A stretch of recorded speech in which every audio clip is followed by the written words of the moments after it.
కానీ మీరు అప్పుడు మీ గురువుగారు చెప్పినట్టుగా మీరు సన్యాసాశ్రమం తీసుకున్న తర్వాత ఆల్మోస్ట్ 20స్లో మీరు తీసుకున్నారు. ఎస్.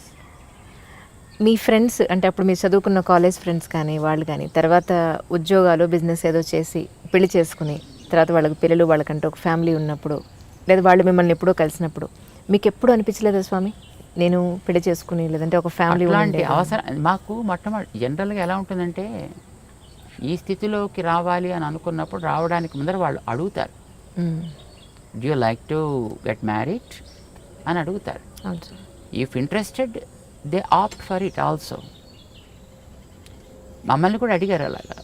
కానీ but what we thought is because మాకు అప్పట్లో గురువుగారి కార్యక్రమాల్లో మేము 100% మునిగి ఉన్నాం. వారు చేసే కార్యక్రమాల్లో చదువు కోసం పంపించినప్పుడు చదువులో కూడా మేము అలాగే ఉన్నాం.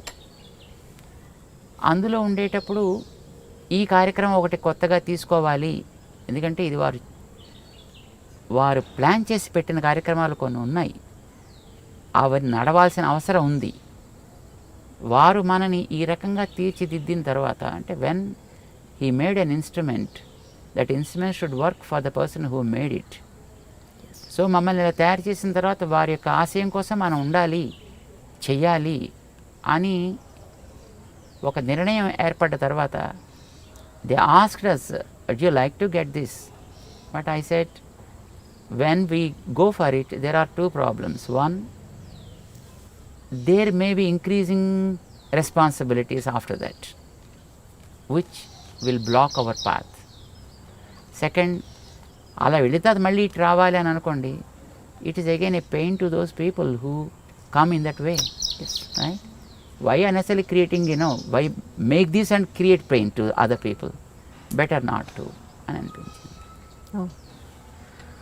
ఇందాక మీరు ఒక మాట అన్నారు స్వామి, ఇప్పుడు ఎస్పెషల్లీ సరే అబ్బాయిలు పెట్టుకోవడం తీసి పక్కన పెడితే అమ్మాయి బొట్టు పెట్టుకోవడం అనేది ఎందుకు ఇంపార్టెన్స్ ఈ రోజుల్లో అంటే జీన్స్ ప్యాంట్ వేసుకున్నాను ఈ డ్రెస్ మీదకి బొట్టు బాగుండదు, ఎక్కడో ఎందుకు మా ఇంట్లో సంగతి నేను చెప్తే పిల్లలు ఎందుకు పెట్టుకోవాలి అని అంటే ఎవరో చెప్పిన పెద్దవాళ్ళు అక్కడ ఒక స్థానం అది ఆ ప్లేస్కి మనం దానికి రెస్పెక్ట్ ఇచ్చి దానికి బొట్టు అక్కడ పెట్టాలంటే they are not satisfied with my answer. Right.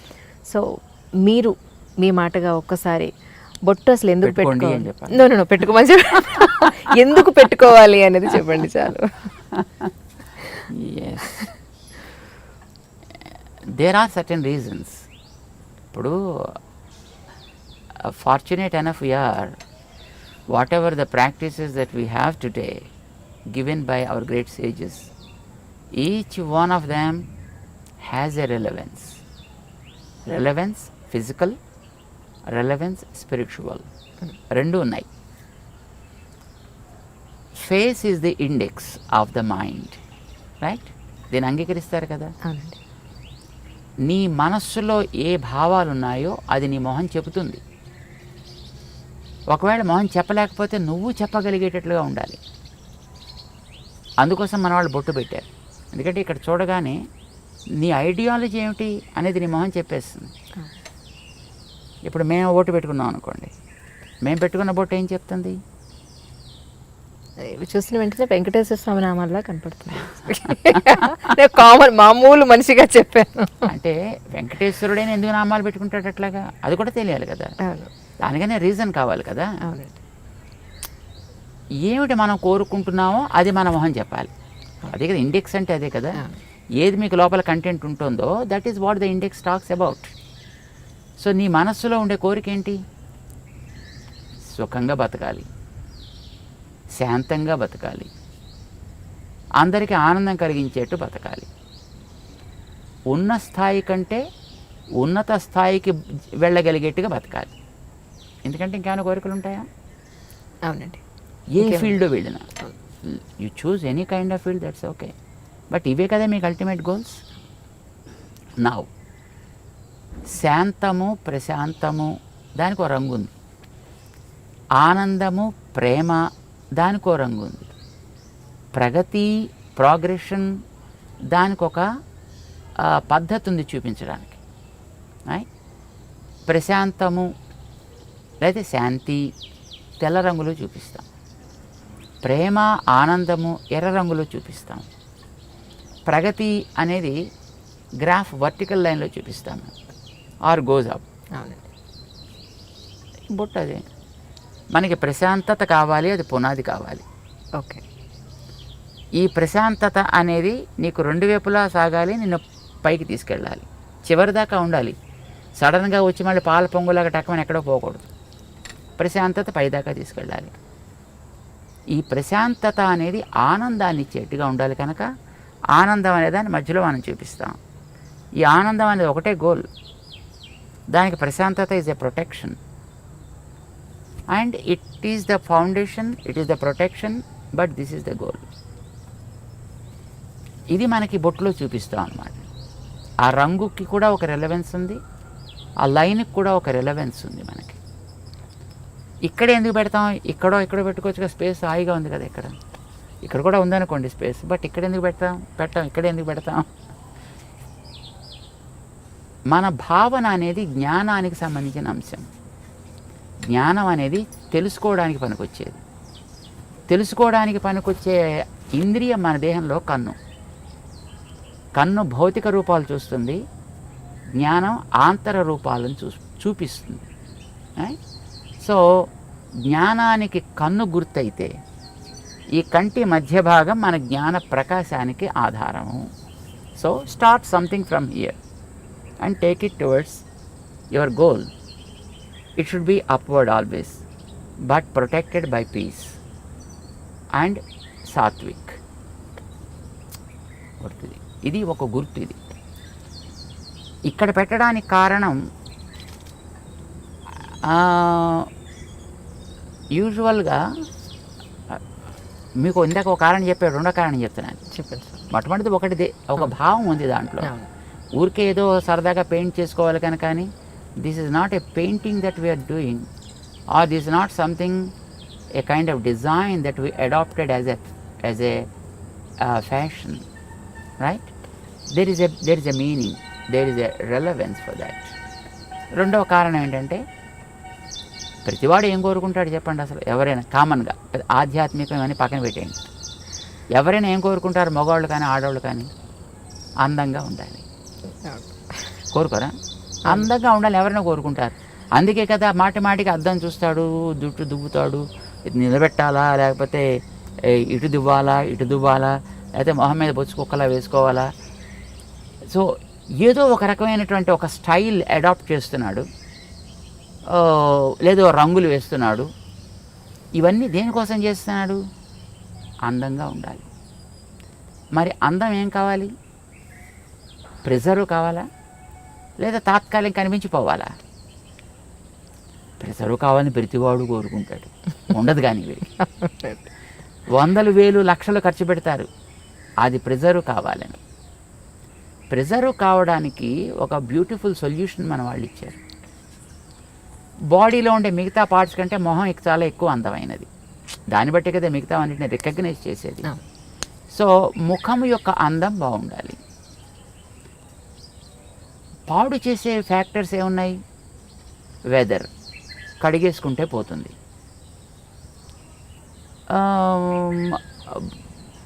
నీరసం, తింటే పోతుంది, లేదా తాగితే పోతుంది. కానీ ఒక వ్యక్తి యొక్క చూపు వల్ల కలిగేటటువంటి ప్రభావం వీటి వల్ల పోదు. ఓకే. మనిషి చూపు వల్ల కూడా కొన్ని ప్రభావాలు ఉంటాయి. చూపు ఈజ్ వెరీ వెరీ పవర్ఫుల్. చూడండి, ఇప్పుడు కొన్ని వందల మంది కూర్చున్నా ఒకసారి మనం అలా చూస్తే ఎవరిని చూస్తున్నాం అనేటటువంటిది స్ట్రైట్గా రికగ్నైజ్ చేయొచ్చు. And the person also will be able to understand as he is looking at me. Our vision's beam is very very straight and strong and very powerful also. ఇప్పుడు మీరు ఒక ఫోటో పెట్టుకుని లేదా ఒక మనిషి ఎదురుకుండా కూర్చున్నప్పుడు మీ ప్రవర్తన ఒకే రకంగా ఉంటుందా? ఉండదు. తేడా ఏంటి? This is life, is a lively. So జ్ఞాన ప్రసారణ సాగుతోంది ఇక్కడి నుంచి. ఆ జ్ఞాన ప్రసారణ is very powerful. Sometimes that is positive, sometimes it's negative also, sometimes it may be passive too. కానీ మోస్ట్లీ నెగిటివిటీ ఎక్కువ ఉంటుందండి మనుషుల్లో. బికాజ్ కరప్టెడ్ స్పీషీస్, ఇందాక మీకు చెప్పాం కదా, మనిషే. మిగతా జీవరాశులన్నీ కూడా they are not corrupted, they are by themselves. వాటి మానాన బతుకుతున్నాయి. జెలసీ, ఈగోస్, యారోగెన్స్ ఇలాంటివన్నీ ఉండేది మనిషికే కదా, మిగతా ప్రాణులకు ఉండదు పెద్దగాను. సో వీడి చూపు కూడా వాటితోటే కరప్ట్ అయి ఉంటుందండి. ఈ కరప్టెడ్ విజన్ వల్ల కొన్ని ప్రమాదాలు కూడా జరిగే అవకాశాలు ఉన్నాయి. మేము చూడలేదు కానీ మేము విన్నాం. ఒక మా గురువుగారు ఉండేటువంటి ఊళ్ళో వారి ప్రథమ వయస్సులో అన్నమాట, అంటే probably when he was 20s or 30s I suppose, ఒక ఓల్డ్ లేడీ ఒక ఆవిడ ఉండేది. ఆవిడలా రోడ్డు మీద పెడుతూ ఏంట్లో అబ్బా జామ చెట్టు బాగా కాసిందే అందనుకోండి, మన్నాడు కాయలన్నీ ఎండిపోయేవి. ఇది కొంతమందిలో నేను కూడా చూశాను సార్, నిజంగా కరెక్ట్ అది మీరు చెప్పింది 100% కరెక్ట్. అలాగే వెడుతూ పాలు పితుకుతుంటే అమ్మో మీ ఆవు బాగానే పాలిస్తోంది అందనుకోండి, మన్నాడు పాలు ఎగచేపేసేది ఆవు. Oh my god. This is a kind of evil eye, what we call it is an evil eye. Okay. దృష్టి దోషము అని అంటారు దాన్ని. ఈ దృష్టి దోషం ఈజ్ వెరీ పవర్ఫుల్, మిగతా వాటికంటే చాలా powerful. Weather impact is not much powerful, తినకపోతే వచ్చే weakness is not much powerful. Or ఎవడైనా వచ్చి 4 వాయిస్తే దానివల్ల కూడా అందం పెద్ద చెదిరిపోయేది ఏమి ఉండదండి. తాతగా దెబ్బ తగిలితే కాస్త దీన్ని ప్యాచ్ చేసుకుంటాడు, అదే కుట్లు కుట్టుకుంటాడు, మళ్ళీ నార్మల్ అయిపోతాడు. బట్ ఈవిల్ ఐ వల్ల కలిగేటువంటి ప్రభావం చాలా ఎక్కువ ఉంటుంది. ఇది పడకూడదనే కొత్త ఇళ్ళు కట్టుకున్న వాళ్ళు వాడి ఆ నేత్ర ప్రభావాన్ని ఎక్కడో ఒక చోట ఫోకస్ చేసేసి దాని మీద కనుక పోతే తర్వాత చూసినా పెద్ద ప్రాబ్లం ఉండదు. The first beam is very powerful. అందుకోసం దానికి ఏదో రకరకాల వేషాలు వేసినటువంటి గుమ్మిడికాయలు లేకపోతే ఓ రాక్షస మొహాలు ఇలాంటివి ఏదో కడుతుంటారు. దృష్టి బొమ్మల దృష్టి పెడతల ఏదో అంటారు దాన్ని. అంటే వాడు ఎవడైనా వచ్చి అలాంటి పవర్ కలిగిన వ్యక్తి దాని కేసు చూసి బాగా కడుతున్నాడు, చాలా బాగుంది. ఇప్పుడు ఎక్కడ పడుతుంది చూపు? ఇంటి మీద దృష్టి బొమ్మ పెట్టినప్పుడు మీరు మిగతా కట్టినటువంటి కలర్స్ మీద డిజైన్స్ మీద దృష్టి పడదు, దాని మీద దృష్టి పెడుతుంది. So also when you see the face of a person, when there is a mark somewhere, ఇక్కడ ఉండొచ్చు, ఇక్కడ ఉండొచ్చు, ఇక్కడ ఉండొచ్చు, ఇక్కడ ఉండొచ్చు. చిన్నపిల్లలకి ఉయ్యాల పడుకోబెట్టినప్పుడు వాళ్ళకి బుగ్గల మీద అక్కులు అనేవాళ్ళు చిన్నప్పుడు బ్లాక్ కలర్లో తయారు చేస్తారు, దాన్ని చుక్కలు పెడతారు, ముక్కు మీద పెడతారు, గడ్డ మీద పెడతారు, నుదుట పెడతారు. వై? ఎవరైనా వచ్చి చూసి అబ్బో మీ వాడు చాలా బాగున్నాడండి అని ఈ బొగ్గ గిల్లో లేకపోతే ముక్కు పిక్కో ఏదో చేస్తారనుకోండి, అది పిల్లవాడి మీద ఇంపాక్ట్ పడకూడదు. ఇప్పుడు చూడగానే ఎక్కడ పడుతుంది చెప్పండి దృష్టి? మీరు వెంకటేశ్వరుడు గురించి ఇందాక మీరు చెప్పారు, వెంకటేశ్వరుడు నామాలు అన్నారు. వెంకటేశ్వరుడు కళ్ళు లేవా? వెంకటేశ్వరుడు పళ్ళు లేవా? వెంకటేశ్వరుడికి పెదాలు లేవా? చెవులు లేవా? మరి మీకు నామం మీద ఎందుకు దృష్టి పడింది? See, whenever you have something there, your vision goes and falls directly on that. And when it falls on that, then the impact, the evil impact of the vision is gone. ఇంకా తర్వాత వాడు మిగతా parts చూసినా దానివల్ల పెద్ద ప్రమాదమే ఉండదు. అందం నాకు బాగుండాలి అని అనుకునేటటువంటి ఒక శ్రద్ధ కలిగిన వ్యక్తి నిజంగా వాడికి ఆ కన్సర్న్ కనుక ఉన్నట్టయితే ఎక్కడ అందం ఉందో అక్కడ ఒక ప్రొటెక్షన్ ఏర్పాటు చేసుకోండి ఇలాంటి వాటి నుంచి దాన్ని రక్షించడానికి. చెవులు అందంగా ఉండాలనుకున్నారనే చెవులకి దుద్దులు పెట్టారు. ఓకే. మెడ అందంగా ఉండాలనుకున్నారు కానీ అదేదో మెడ శంఖంలో ఏదో ఉంటుంది. అందంగా ఉండాలనుకున్న వాళ్ళు మెడలో నెక్లెస్ పెట్టారు. భుజాలు అందంగా ఉండాలనుకున్న భుజకీర్తులు పెట్టారు. చేతులు అందంగా ఉండాలనుకున్న వాళ్ళు గాజులు పెట్టారు, కంకణాలు పెట్టారు. వేళ్ళు అందంగా ఉండాలనుకున్న వాళ్ళు ఉంగరాలు పెట్టారు అక్కడ. నడు అందంగా ఉండాలనుకున్న వడ్డాణాలు పెట్టారు అక్కడ. కాళ్ళు అందంగా ఉండాలనుకున్నారు, దానికి గజ్జలు ఏవో పెట్టారు దానికి. సి, ప్రతి భాగంలో కూడా ఏది వాళ్ళు ప్రొటెక్ట్ చేయాలనుకున్నారో ఆ ప్రొటెక్ట్ చేయడం కోసం అని చెప్పి అక్కడక్కడ తేజస్ సంబంధమైన ఒకటి పెట్టారు. ఆ పెట్టేది కూడా తేజస్తో సంబంధించింది. తేజస్సు ఈజ్ గోల్డ్, అందుకోసం ఆర్నమెంట్స్ అని కూడా గోల్డ్ ఆర్నమెంట్స్నే ప్రిఫర్ చేస్తారు. ఇప్పుడంటే తర్వాత రకరకాలు వచ్చాయి అనుకోండి. కానీ but basically it is a gold because gold is Tejas.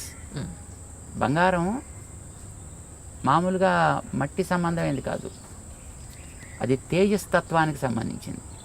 దాంతో చేసిన వాటిని అక్కడక్కడ రక్షణ కోసం పెడతారు.